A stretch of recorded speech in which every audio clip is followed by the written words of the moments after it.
Hi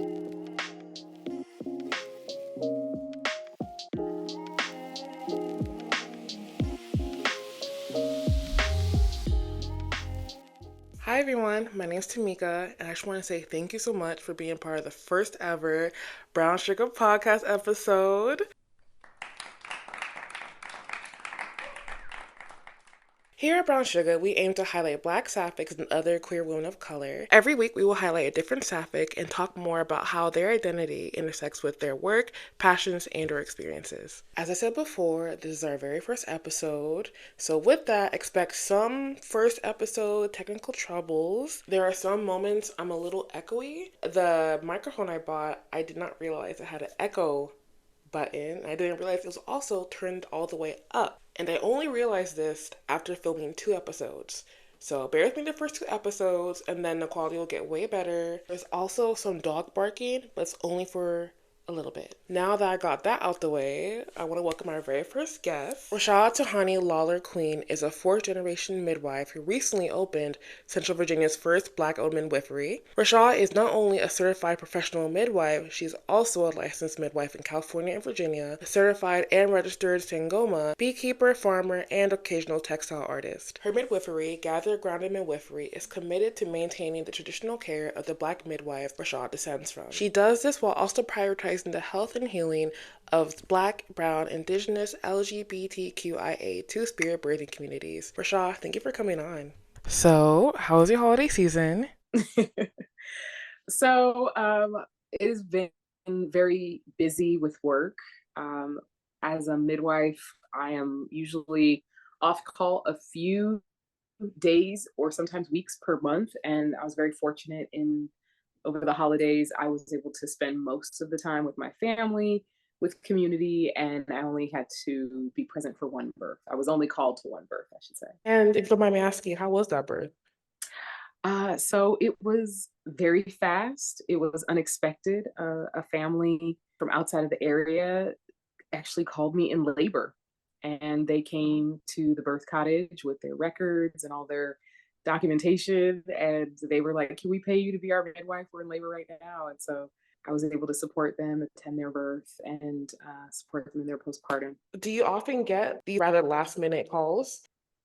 That actually doesn't happen very often, but once people know that I'm open to it, it happens more often. Uh, it comes from my training in midwifery school. The school that I attended was on the U.S. Mexico border, and so where we had clients that came into care in their first trimester or their second trimester of pregnancy, we also had people that just knew that we existed, and sometimes they didn't figure it out until they were in labor, and as long as they can show us documentation that they are healthy and have been taking care of themselves and there isn't a reason to not support them in birth, then yes, people pay and they pull up and they have their baby, and sometimes you're meeting them while they're having their baby, but that is not ideal.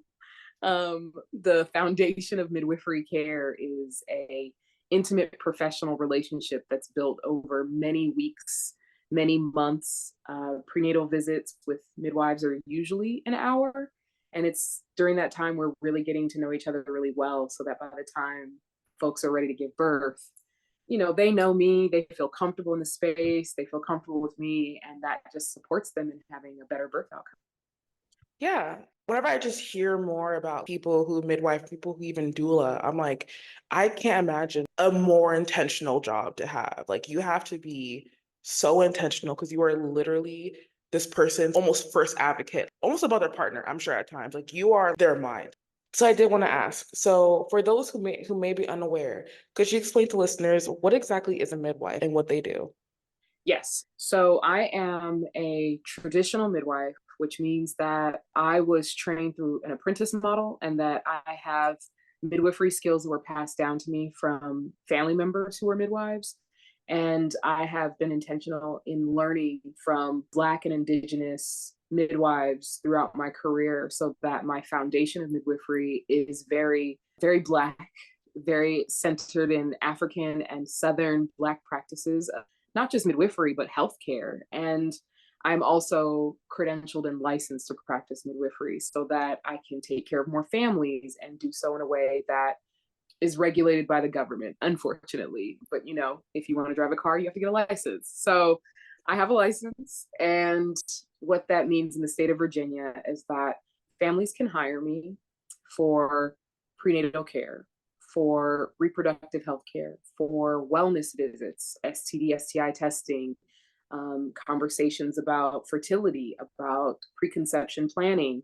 Families obviously hire me for their birthing, and the birth cottage is located in Midlothian, Virginia, which is central Virginia. And it is the only Black owned and operated freestanding birthing space in central Virginia. So there's a lot of people coming from all over central and southern Virginia mostly to come and birth at the space.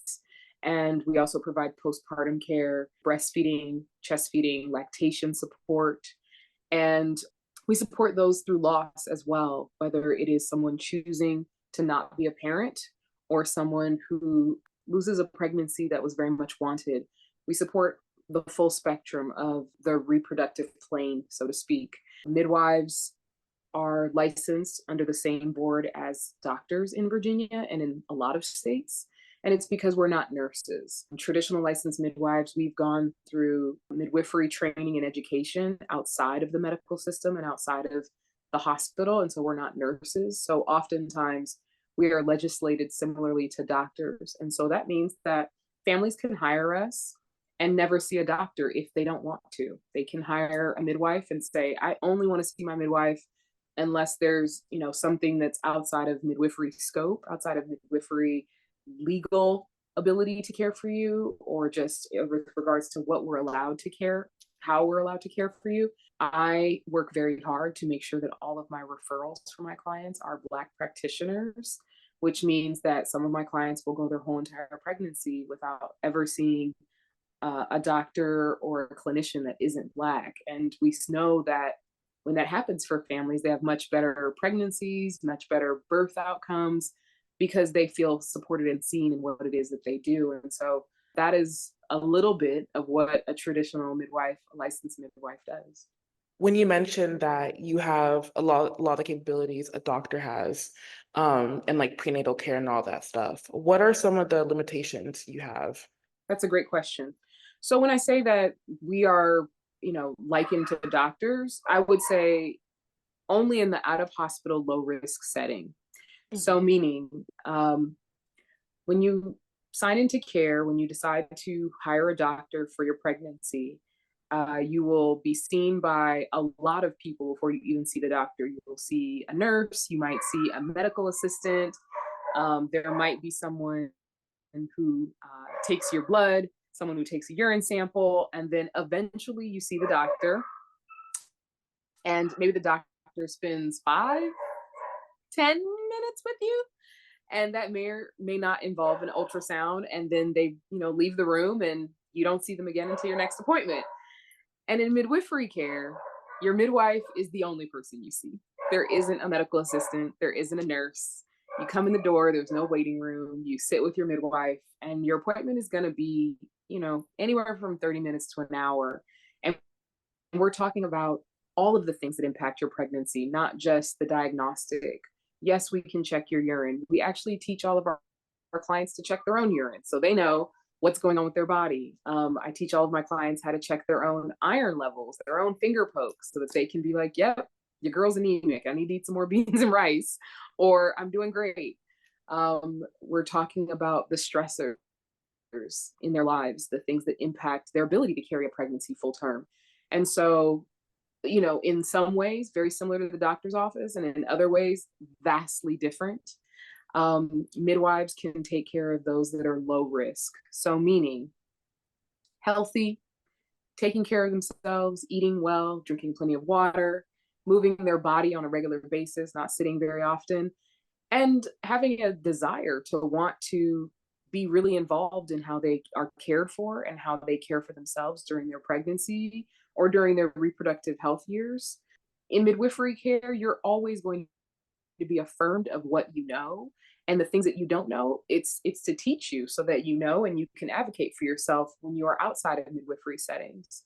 um, with a midwife, you're going to always be given true informed consent. So you're going to be given all of your options, whether it's pregnancy related, health related, fertility related. And then from those options, we figure out how to help you achieve what it is that you're trying to achieve. So if you are low risk, you are Black, healthy, happy, have what you need. It doesn't mean wealthy. It doesn't mean, balling out, like just you have what you need, then you're probably a good candidate for midwifery care. Some of the things in medical care that will make someone high risk is being Black, being quote unquote fat, being low income or low resourced, um, consuming certain foods, not having graduated high school or not having graduated college. Like these are some of the markers that are used to make someone high risk. Your mom had high blood pressure, your parent had high blood pressure when they were pregnant with you, or they had diabetes when they were pregnant with you. That could be used against you and make you high risk in pregnancy. And in midwifery care, we're looking at the reality. You being Black does not make you high risk. Your mom having high blood pressure in her pregnancy with you doesn't make you high risk. You being queer doesn't make you high risk. You being over the age of 35 doesn't make you high risk in midwifery care. Now, we know in obstetric care, it's very different. There's a lot of criteria that they put upon Black folks that make them feel fearful of their ability to give birth or their ability to birth safely. But in midwifery care, we look at what's in front of us, the person in front of us. And so I've met 40-year-olds that are in better shape than 20-year-olds. And so they're not at high risk for their pregnancy and their birthing, but they will be told that they are because they're 40 years old, nothing else. So midwifery care is very, very different. It is about empowering yourself and being really knowledgeable or learning about your body in such a way that you feel very comfortable and confident about asserting what is true and what are facts, and being able to stand up for yourself when you're being presented with information that is actually false or incorrect. So for those listening, when I first messaged Racha, I had done a story. Well, I done a story, it was a year ago, but I wrote a story on Black maternal health in Virginia. I actually wanted to bring some facts that I found. So, according to experts at the Virginia Department of Health, Black women continue to face higher mortality rates compared to their white counterparts. And Black women also report a lower quality of maternal care received, which is also backed up by the proceedings of the National Academy of Sciences, let alone your own experiences as a midwife. Do you solely work with Black and Brown families, or are you open to other families? So, as a Black midwife, I recognize that there is a shortage of Black midwives that are licensed in the state of Virginia, that live in the state of Virginia, that support Black families. And so, what I do is I just make people aware.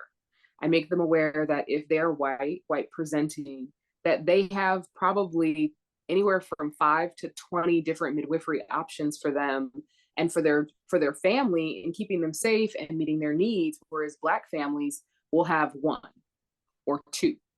And so when I say I prioritize Black and Brown and Indigenous families, it means that I have to make sure that those families have access to my care before anyone else. Because if I take on a client that is white presenting, then that is a Black or a Brown person that has no other options if they're looking for a Black or a Brown provider for out of hospital birth. I love that. Let them know. No, in all seriousness. So could you actually elaborate on what exactly a sangoma is? So a sangoma is a traditional healer that comes from South Africa. There are different types of sangomas based upon the tribe that a family or a sangoma comes from. My lineage, my biological lineage is Zulu. And so I went through apprenticeship and studies and initiation and ceremonies to be recognized by the Zulu tribe as a sangoma, as a spiritual, physical, emotional healer, an herbalist, and healthcare provider in South Africa.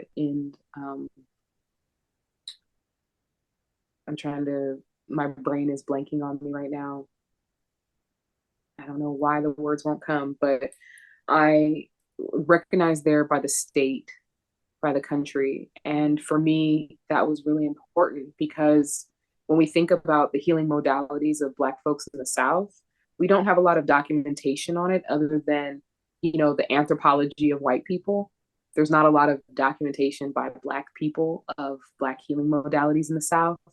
Um, Praises, we have some from Zora Neale Hurston. We have some from her.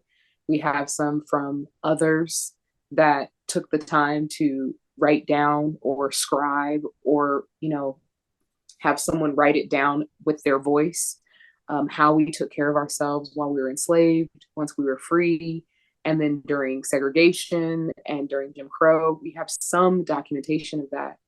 But I wanted to know how the people I came from took care of each other before they came to this country. And so I went to South Africa and I was there for a month. And the whole entire month was dedicated to the completion of my studies that I had been doing Hmm. long distance and to being recognized and affirmed by the community there in South Africa, as someone in the community to be respected, who could help families support people through their spiritual journeys, through their emotional, physical journeys.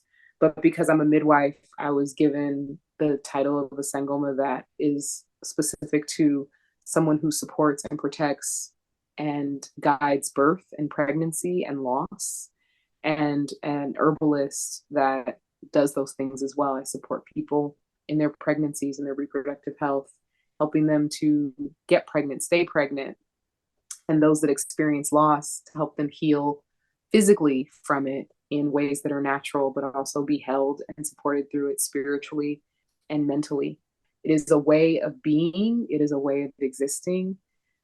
It is a part of the infrastructure in South Africa, in the different tribes, the different areas of the country, where you can go to a Sangoma and have them write you a note for work saying, Erica's having a lot of nightmares. She's being, troubled by her spirits, by her ancestors, or by, family member spirits or ancestors. And so she needs time off work to go make offerings or to go to the waters or to go bathe or to go steam or to go do whatever healing modalities that she needs to do. And then after she does those things, she can return to work. Like that's the weight of a Sangoma in South Africa, is that we can actually prescribe healing for those, and it's recognized by the government and supported. Are you able to like practice more like Sangoma work in Virginia now that you're here? Oh yes, I have been practicing Sangoma since 2017. That's my I guess initiation birthday, August 2017, and it is just an extension of traditional midwifery. When I talk about midwives offering the least invasive in regards to healthcare options, healing modalities, the least invasive. And then we can go all the way up to, pharmacology that we're legally allowed to carry and offer to people during postpartum, for emergencies, for life saving measures. We start with the least invasive. And so being a Sangoma, it's just an additional title. It's just an additional, I don't want to say certification, but validation of the experience and the expertise I have and how I support people. So I'll give an example. Legally, I have to offer every family that hires me all of the same blood work and testing as a doctor's office. But if someone's sitting in front of me and they say, well, none of that is relevant to me, and I feel based upon my feelings, my spiritual practice, my baby talking to me, or my family, or my ancestors, that these things aren't in alignment with me and I don't really want to do them. And I understand, the pros and cons of that. They sign off, they say that, I sign off, and when we move forward, there's not any fear mongering around, well, if you don't do this, your baby could die. Well, if you don't do this, you never know X, Y, and Z. Like, people that are hiring midwives are whole entire grown-ups and have been for quite some time. They're capable of making educated decisions about their body and about their baby and about their well-being. And so respecting that in all the different ways that it shows up, whether it's a physical boundary, or it's a spiritual boundary. Many clients will ask, is it okay if I bring a picture of my grandma with me when I have the baby? And their grandma's been dead for 10 years, but their grandma was their person and they want their grandma in the birth with them. These things are normalized. It's a part of Black culture. Even the most Christian, like Bible, tight with the Bible folks, they will absolutely be like, I'm bringing my grandma's Bible with me to the birth. Or, I'm gonna bring some holy water from my church to the birth. Can I put it in the birth tub? I've had people ask if they can put holy water in the birth tub. And I was like, yeah, go ahead. So Like, crazy, yeah. if that is what makes you feel like your baby is gonna come through your body in a way that is protected, yes, absolutely. Dump it all in there. Put some on my hands too. Like, the affirming of Black people's spiritual practices in birthing has always been a part of Black birth and Black midwifery. That has always been a part of African birth, African midwifery. And so this practice, my practice, is an amalgamation of all of these things so that no one feels excluded, everyone feels included, and everyone feels comfortable and safe enough to receive care and demand care in a way that represents them. The process you mentioned of becoming a Sangoma, in a way, establishing those skills that you learn into your everyday practice just sounds like just a very beautiful extension. It just shows how diverse, but in a way similar, just Black experiences are, whether you're from LA, Cape Town, Dinwiddie County, Virginia, it all has like these similarities. So, what brought you to Virginia, actually? Because away from California to Virginia, I'm like, girl, what happened? Why'd you leave? Oh, I laugh every time I get that question because people look at me like I have, three eyes. They're like, why? Why, girl? We mentioned at the beginning that I am a Sangoma. So I am a traditional South African Zulu descendant and practitioner of African spirituality and Zulu traditional healing modalities. In South Africa, a Sangoma is given the same respect as a doctor or a midwife. They are usually an herbalist, healer of some sort, body healing, mental health healing, emotional, spiritual. And so for me, the coming to Virginia was a spirit-led decision. It was actually Black birth workers, Black and brown birth workers, reaching out to me via Zoom. And I asked them, do y'all want to meet? And so it was a bunch of them on a Zoom, and they were like, we need a Black midwife, we need a Black birthing space, like, can you come pull up? And it was the same time that my spouse had a huge exhibition at the ICA, the Institute of Contemporary Arts for Virginia in Richmond. And so they were flying back and forth and telling me about what was happening. And we didn't have any reason not to follow this calling. And so we came. And my whole entire point of coming was to open this space, to provide this care to this community, and to hopefully, support more Black folks in becoming midwives that are from here, that are here already, and, kicking down those barriers and those gatekeepers that were keeping them from continuing or becoming midwives in their community, and supporting as many Black folks in having beautiful, trauma-free, just safe birth experiences. That's it. This is a spiritual calling. This is an honoring of my ancestors. My grandmother is still alive and well, 92, and she lives in Los Angeles. And she came from the South. She came from Texas. And for her, she's just like, girl, why are you going backwards? But I reminded her, I said, well, Grandma, I have done all the things that I've wanted to do in California as a midwife. I did the things I wanted to do as a midwife when I was in Texas for school. And this particular group of people have asked me to come to this space, and I can, and it's kind of working out for us to go and do this. So I'm going to do my best and really try to affect change in a way that I can for as long as I can. So I also imagine that this kind of work isn't as popular among just certain Black and minority communities. So, is that a problem that you've seen in your work, both in California and here? And if so, like, I guess, how do you help spread the word of just midwifery in general to families who may be unaware?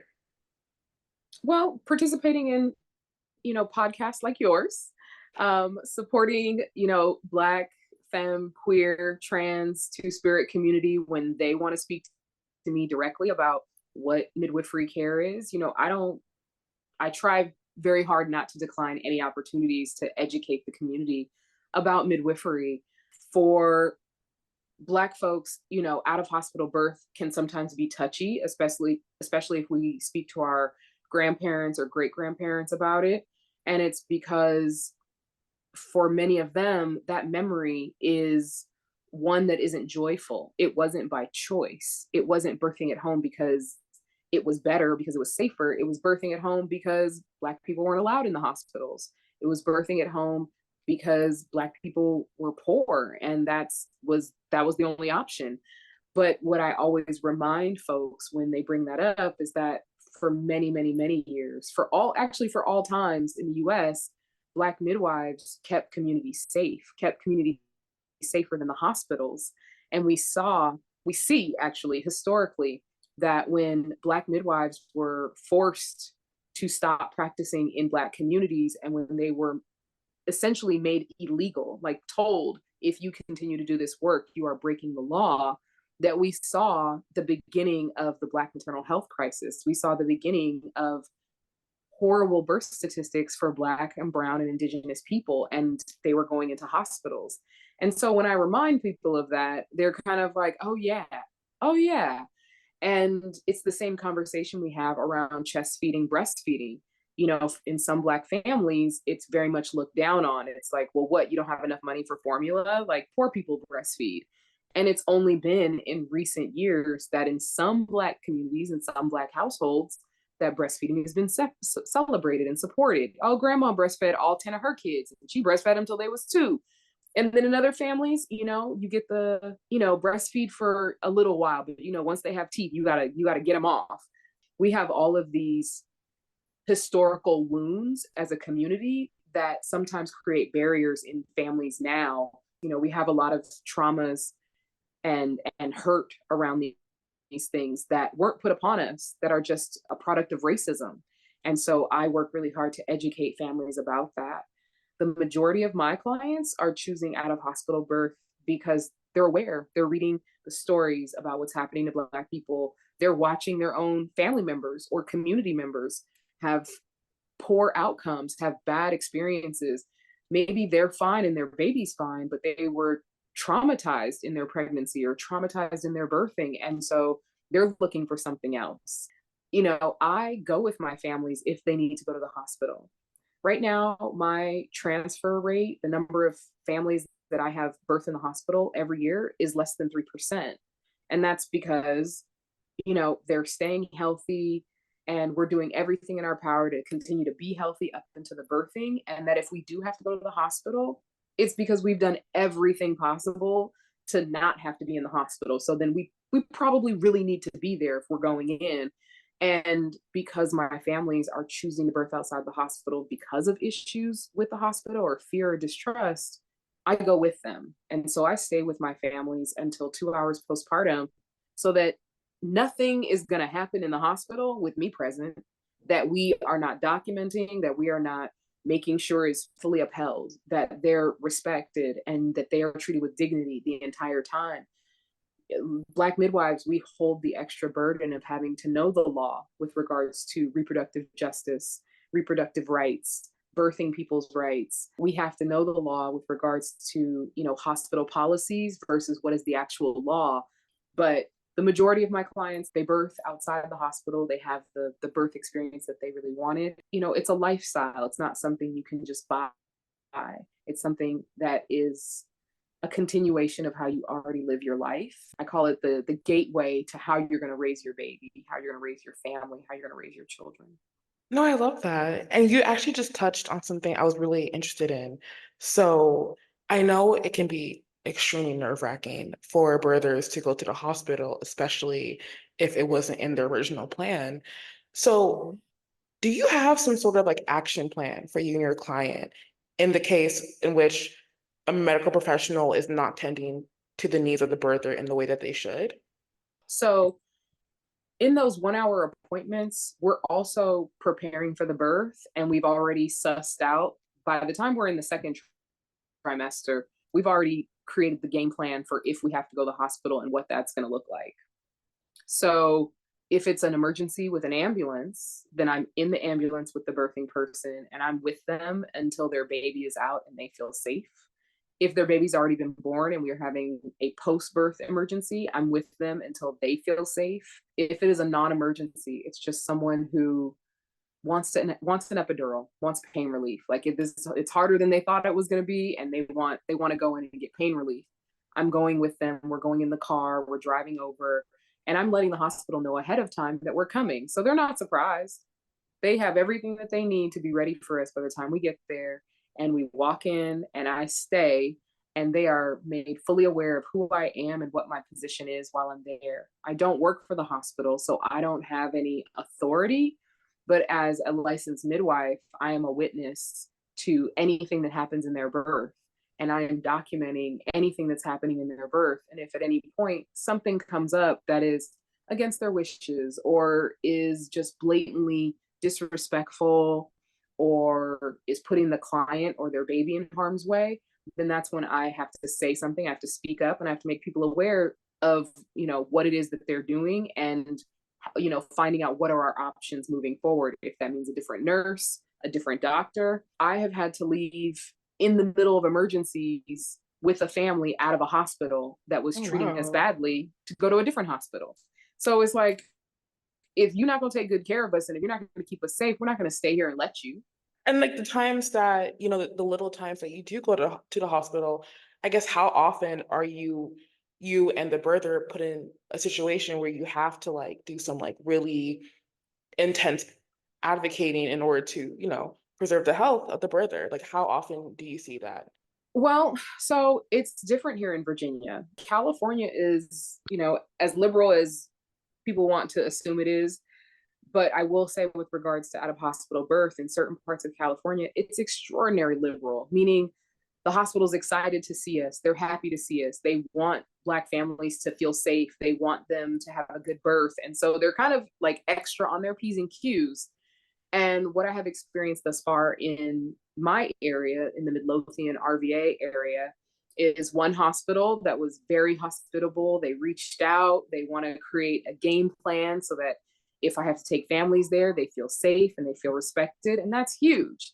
And another hospital that I've been reaching out to for weeks hasn't returned my calls, is not interested in meeting.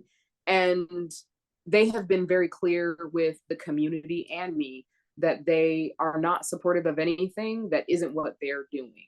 And so it makes for a hostile location for families that are not even choosing out of hospital birth. It makes for a hostile location for people to just go in and have a baby. So it is not our ideal or preferred hospital to go to if we have to, but it is the closest in the event of emergency. And so it just means, again, being prepared for anything. I have gone toe to toe with doctors, CPS. I have been in births and I've been at the hospital and I've been at home birth where the police have come, ready to do harm. Black midwives, we have a very different experience in out of hospital birth and supporting families in hospital than white midwives.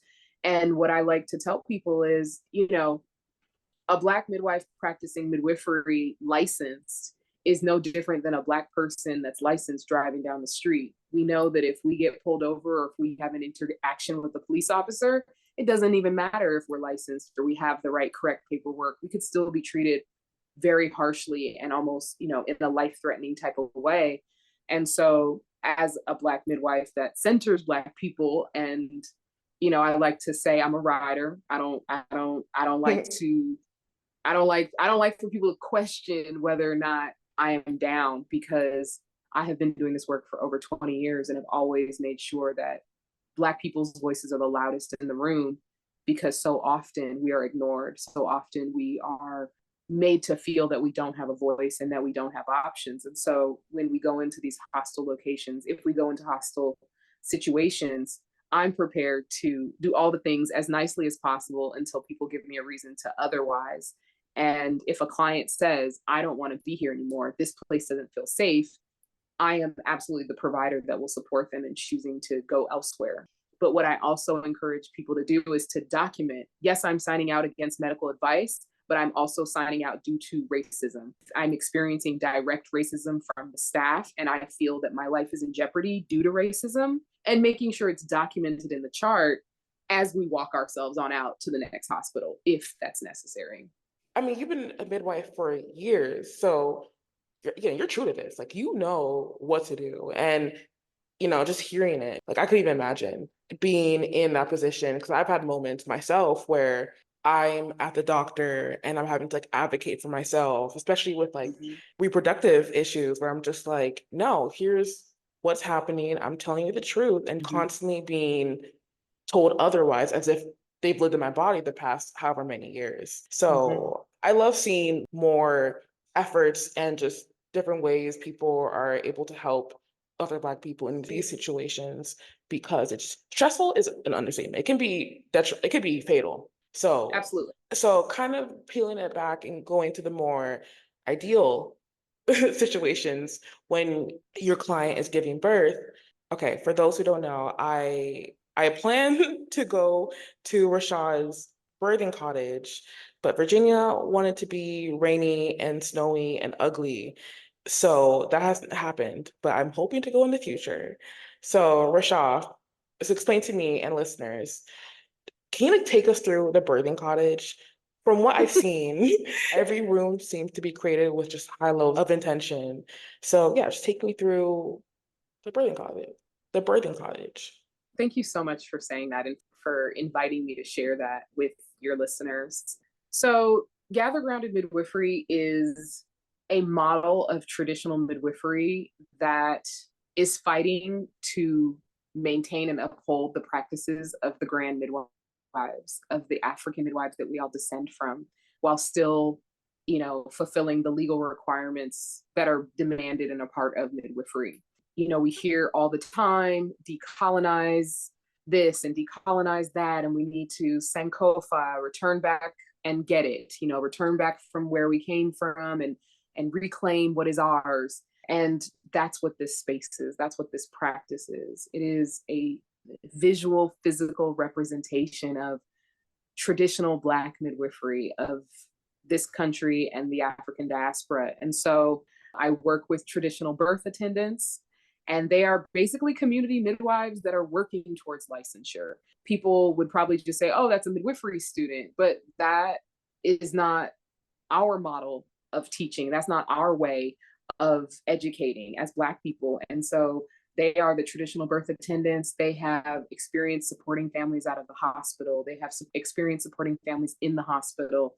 They are wanting to become traditional midwives in this state. So they work with me. We work together as a team. When you walk into the birth cottage, you will see immediately, like right by the doorway entryway, a picture of an elder Black grandma, an elder Black midwife who is standing outside of a small cottage, a wooden cottage. And the picture is dated the 1940s. And she is in Georgia, and it is her home where she supports families having babies. And so that is the initial visual connection to, oh, this isn't a birth center. This is like grandma's house. This is like the fabulous auntie's house. Like, we're going to get care in a place that feels like home. Visual representation of it everywhere. We know Black folks, you come in the house, you take off your shoes. You come in the birth cottage, you take off your shoes. And that's because, all the nastiness that we know on the bottom of our feet, we have tiny humans that are crawling around. They come in with their parents, and we don't want to have to worry about them. So we take off our shoes when we come in. There is an herbal apothecary there, and it is a large rattan bookshelf that is full of all types of herbs, indigenous and traditional to Southern midwives, African midwives, North American and South American indigenous midwives, and they're herbs that I've studied and are helpful to the entire family. Every client that comes into care, they have access to that. If they want herbal support in their pregnancy, it's there for them, and it's custom and it's not extra, it's included in the fee. We have a healing room, and we specifically call it a healing room because it is a space for people to receive healing, whatever that may look like, whether it's physical, emotional, spiritual. It can be that they are in that space because they just need privacy for a conversation with me, myself, or a lactation support, or maybe there's a part of their exam, their physical, their check-in with their body that they want to have happen behind a closed door, then that's what that room is for. All of the spaces and places, the language we use is so important. What so many people don't know is that the history of gynecology in this country comes from racism, and it comes from the racist practices of doctors, and their patients were non-consensual. It was enslaved Black women's bodies. A lot of the tools used in medicine, a lot of the devices used in medicine are named after white men, but they were instruments of torture on Black women's bodies, Black femmes' bodies, without their consent, before they were, this instrument. And so to be mindful of that, and to, again, decolonize, and to create a great deal of distance between traditional midwifery and medicine, we choose not to use those names and those types of practices in the birth cottage. And we try not to say the word exam or that we're doing exams, because that's what we liken to the physical assault of these Black women, these Black femmes, by white doctors without their consent. These exams were actually sexual assault. They were sexual violations. And if you speak to anyone who has experienced trauma in the hospital, in the clinic, in their birthing, around their reproductive organs, they will often say that they felt like they were violated. They felt like they were mistreated. And it's because that's the practice. That is what medicine is, unfortunately, the foundation of it. We don't have a waiting room. Every family that comes in, they're going right into their time with me, with the midwife and with the traditional birth attendants. And at the birth cottage, we have a family room that doubles as our classroom. So there's couches, there's a children's play area, there are affirming books there about Blackness, about queerness, about the joys of being a revolutionary, and being an advocate of self and Black liberation. And it is a space that has held quite a few gatherings already in our short time of being open since August. Spaces are few like this, where families, Black, queer, Black, non-traditional families can come together and be cared for, but also be educated. Birth workers have come from all over the state and outside of the state to be there and be supported as a Black or a brown or Indigenous birth worker, and do so in a Black space. And so that's the family room. We have a regular bathroom, restroom. We have a small kitchen area, a small little lab area, a midwife's office for us to sit in and have meetings and chit chat every once in a while. And then we have our birthing suite. And the birthing suite has a queen size bed. It's adjustable, so that if folks need, that adjustable vibes after they have their baby, they need support with their breastfeeding, chest feeding, or just need to get into a super comfy position, that bed does that. That was a splurge because I was like, Black folks deserve nice things. And then we have our birthing tub, and we have a few items around the room, some wall mounted and some just movable around the floor, that support people in their birthing, whether it's standing, sitting, squatting, hands and knees, on the bed, in the tub.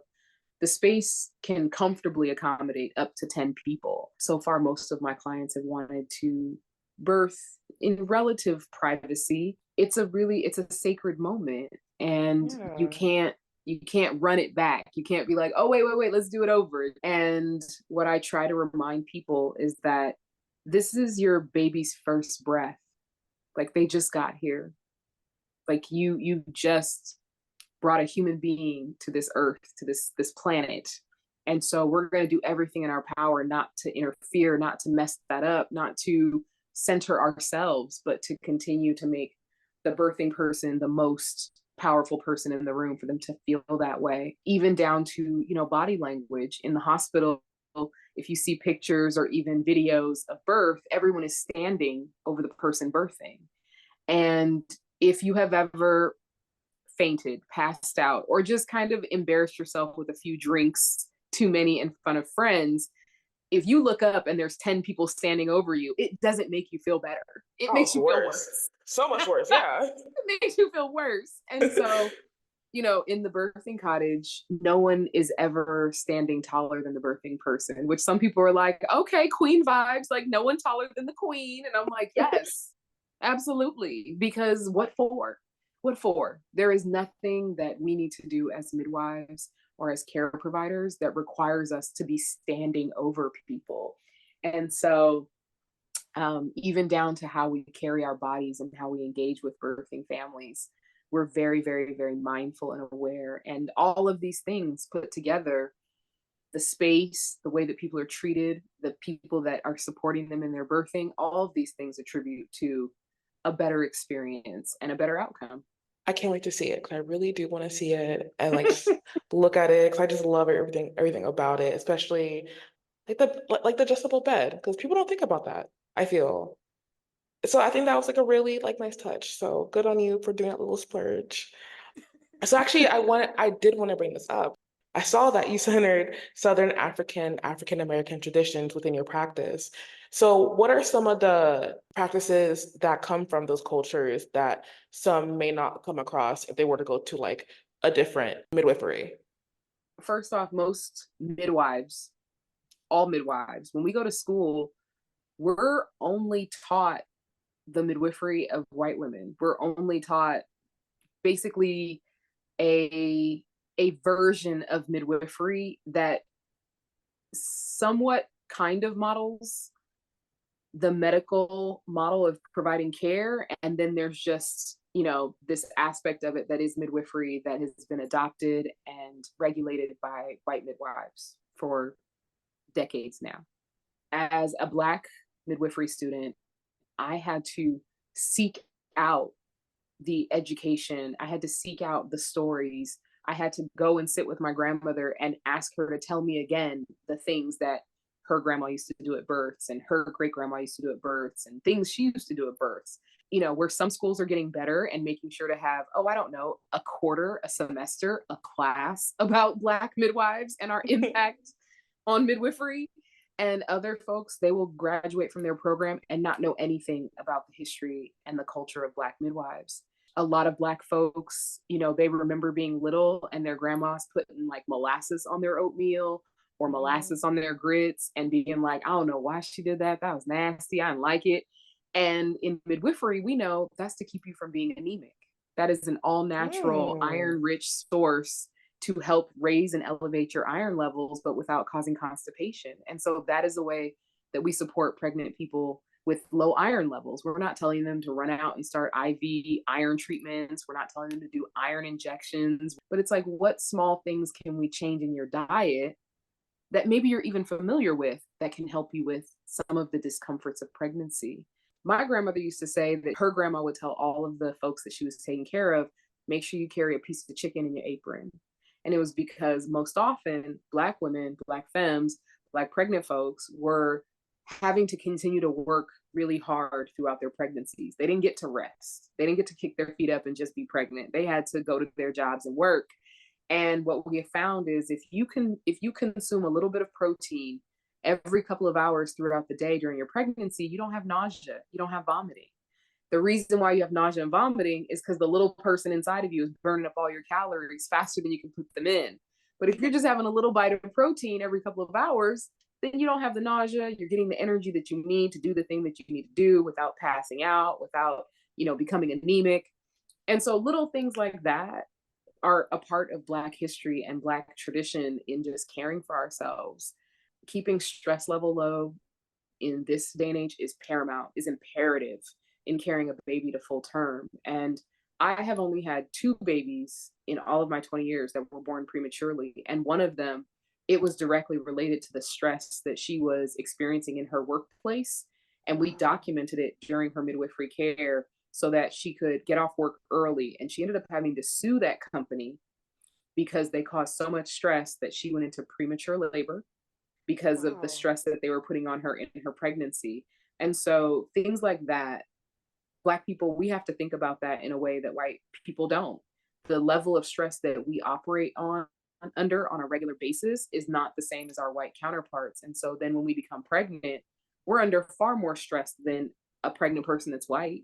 So those are a part of, traditional Black midwifery, is like really sitting and listening and allowing our clients to like decompress, get it off their chest, and then us working together to figure out how to keep their peace, keep their boundaries, and documenting where they're experiencing racism or discrimination in their pregnancy, and then calling out their providers, calling out their, jobs, calling out whoever it is that's causing it, and also saying, hey, you're putting this person at risk of premature birth if you're going to continue to treat them this way.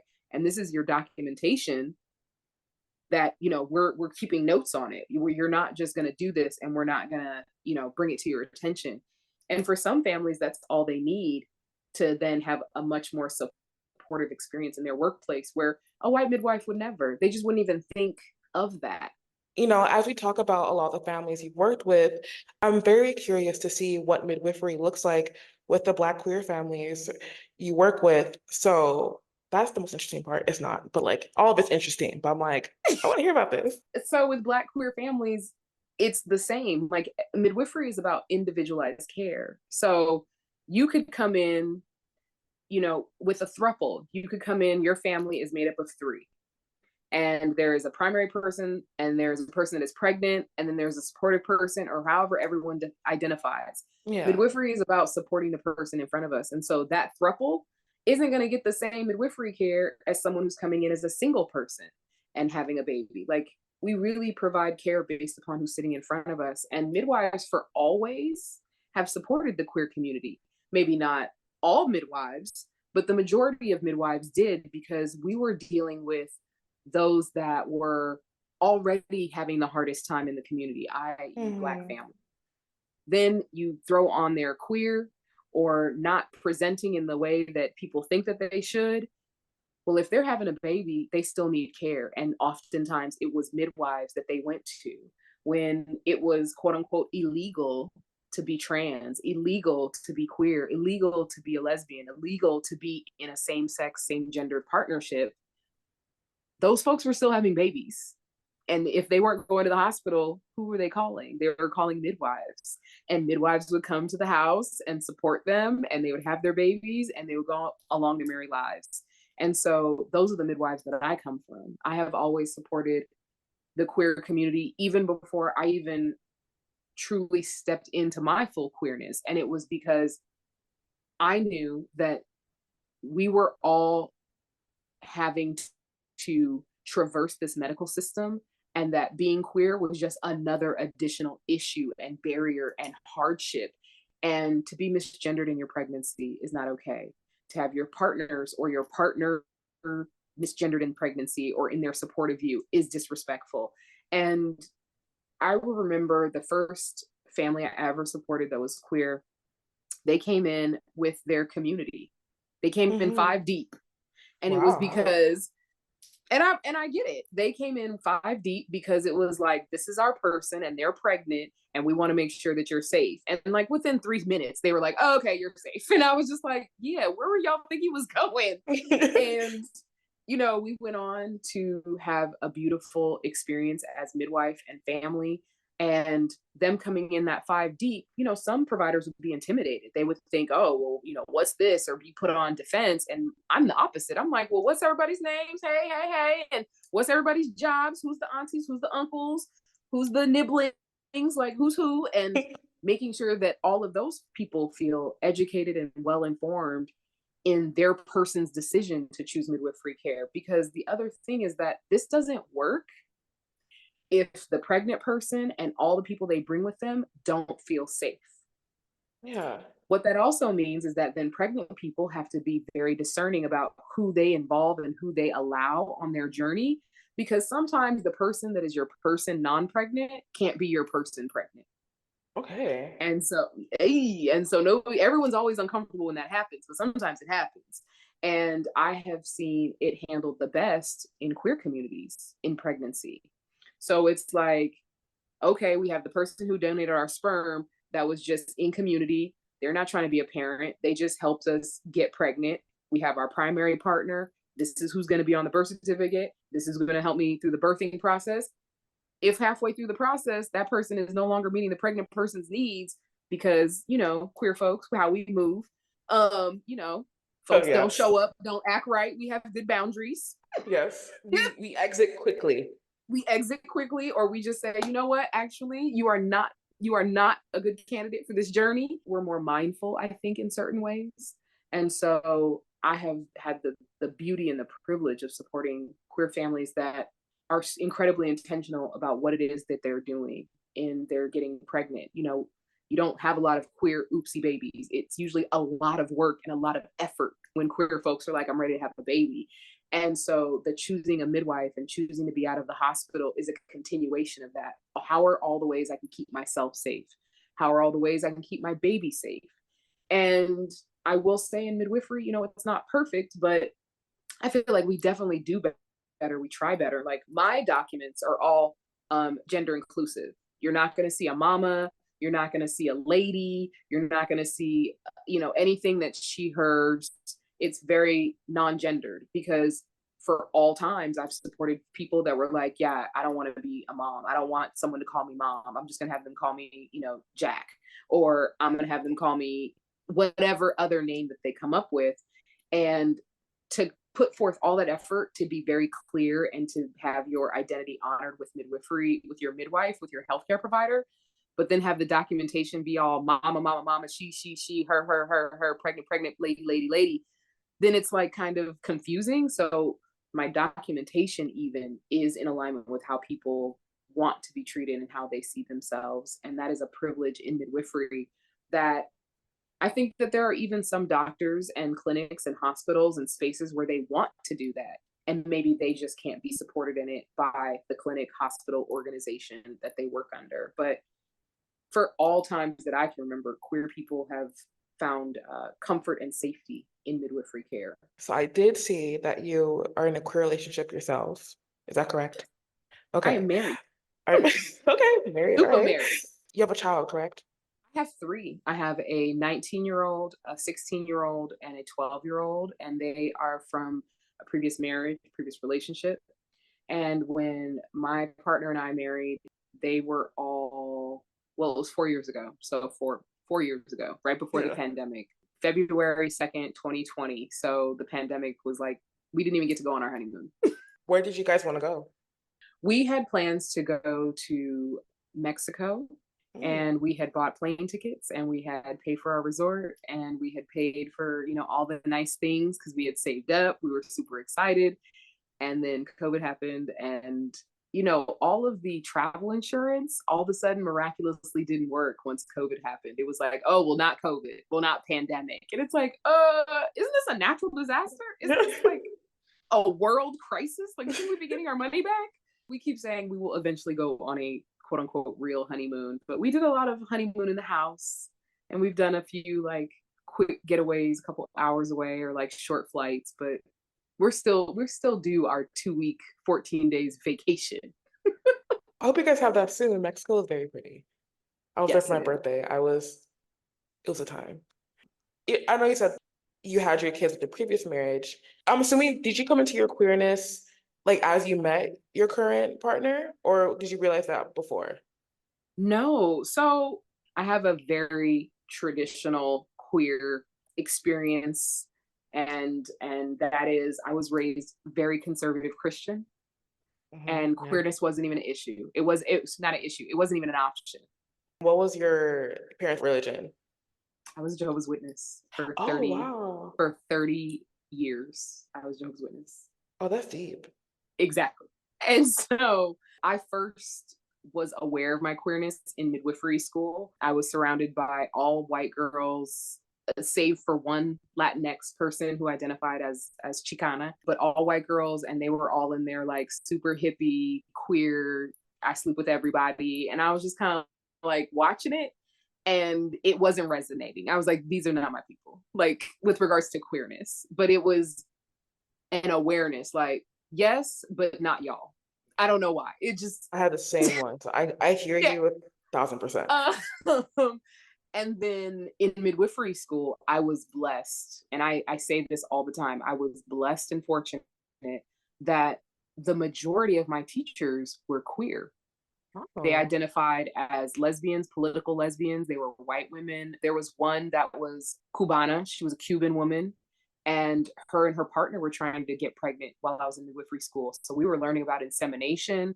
So I had a very queer midwifery education that was probably not intentional by my school, but because the teachers that they had during the time that I was there, it was normalized. It was normalized providing gender affirming PAPs or health screenings. And so I was able to be taught how to take care of queer community by queer midwives in midwifery school.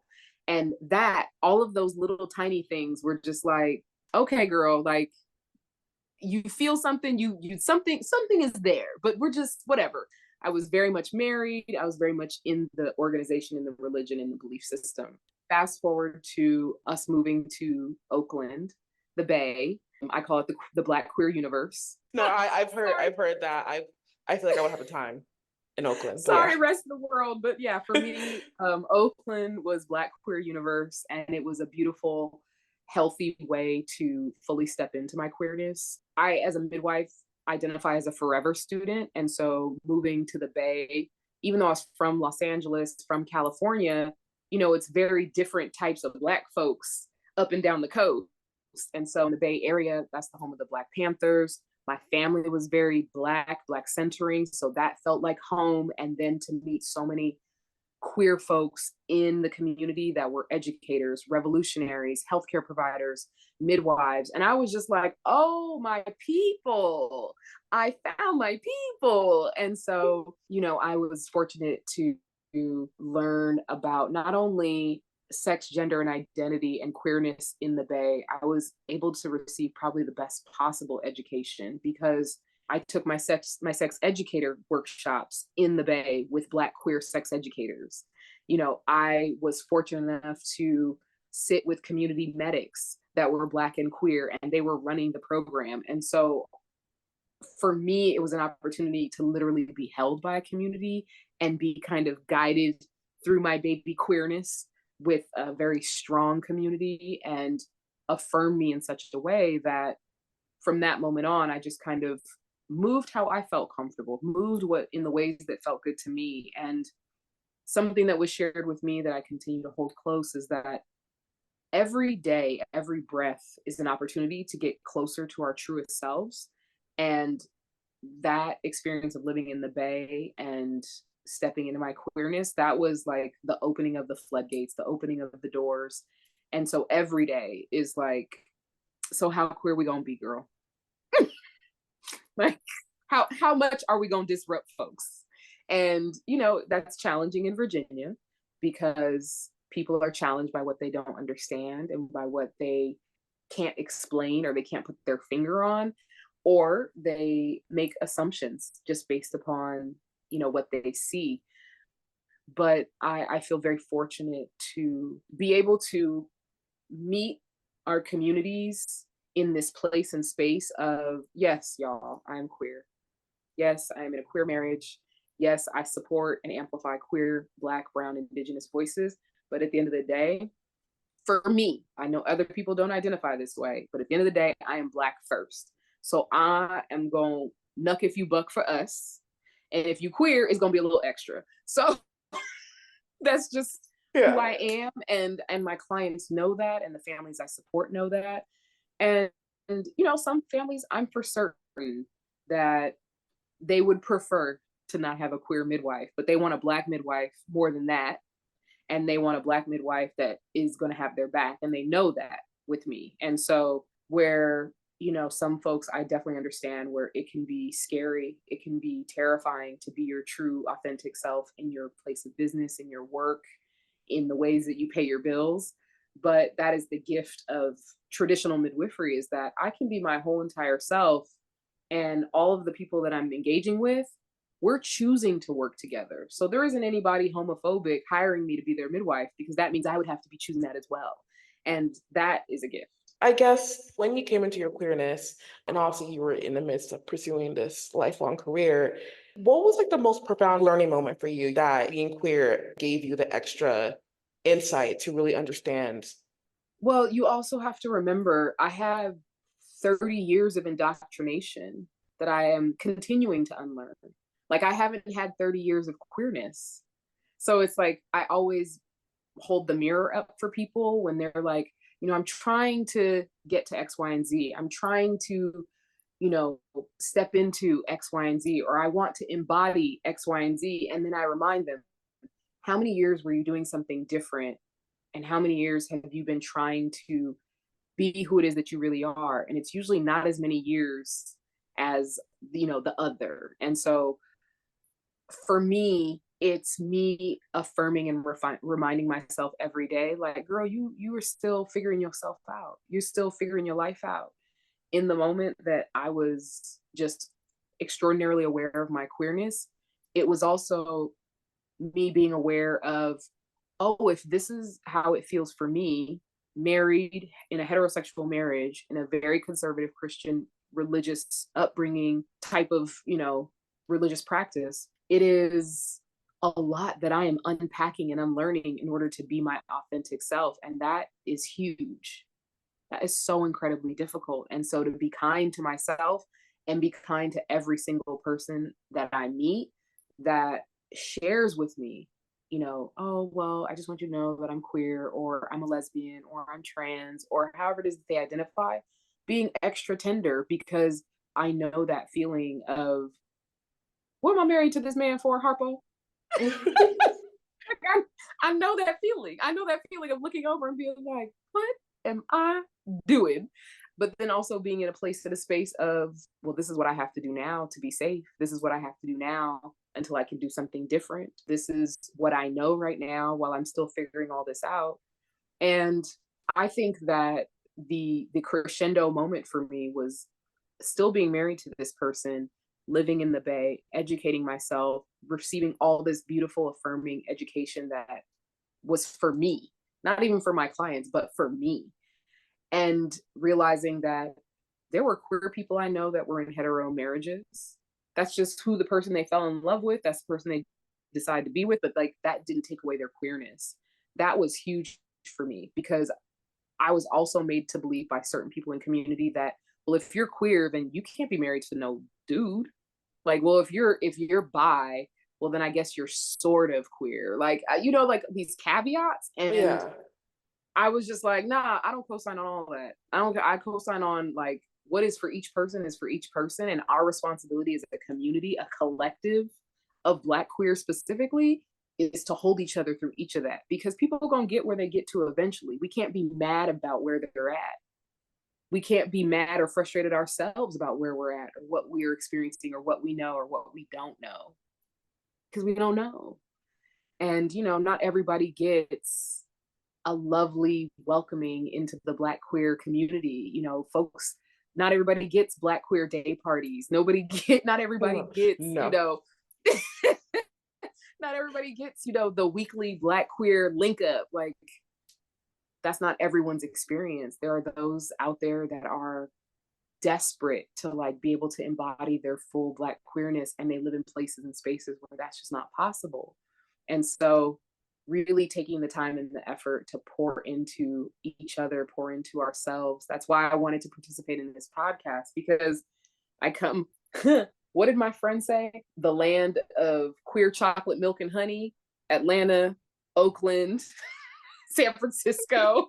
I think DMV was in there. People talk about DC often.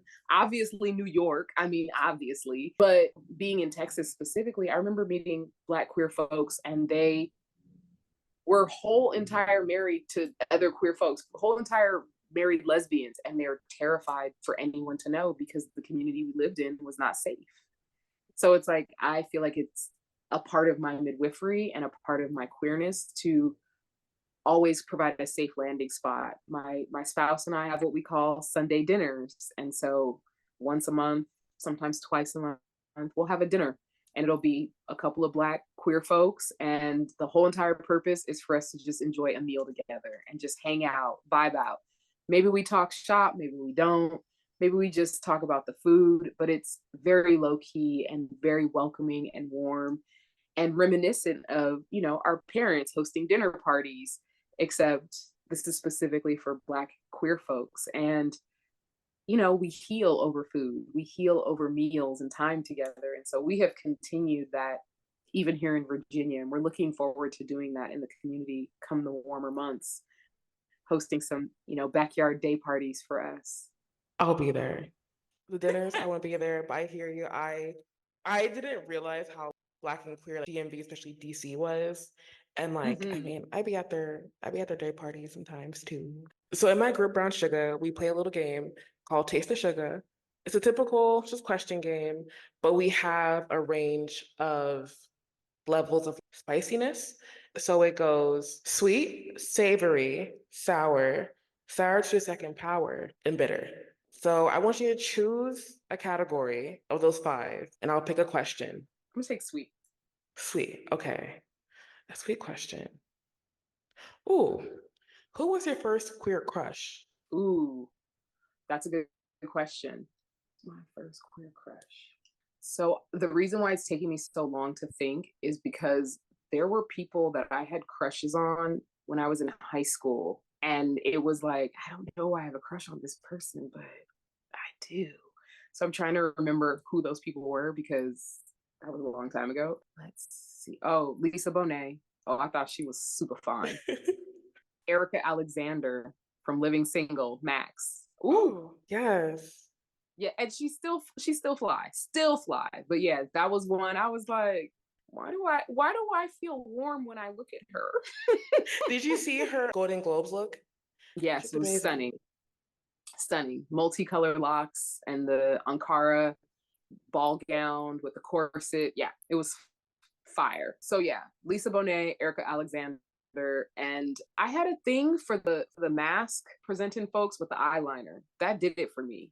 Really? That did it for me. And I did have one boyfriend in high school, and it was only because he wore eyeliner. I thought that was the hottest thing ever. I was like, Like, oh, you wear that shit. Yeah. I was like, oh, I like that on you. So yeah, high school. I had a little emo phase. A good chunk of that was like, oh, like I love guys who wear heavy eyeliner and have this long hair and Mm-hmm. wear these skinny jeans. Like, there's something weird about that. So Mm-hmm. I hear that. All right, Rashad, thank you so much for being the first guest on the Brown Sugar Pod. I had a great time. How are you feeling? Thank you for having me. I'm just wishing you the absolute best in your 2024 and all of your future guests, and that, you know, it just continues to thrive and flourish. Thank you. Same to you. I'm hoping you have a beautiful first year in your midwifery. I am looking forward to visiting. So before we leave, do you have any last words? Maybe like a social media plugin? Where can people find Gather Grounded, midwifery, all that good stuff?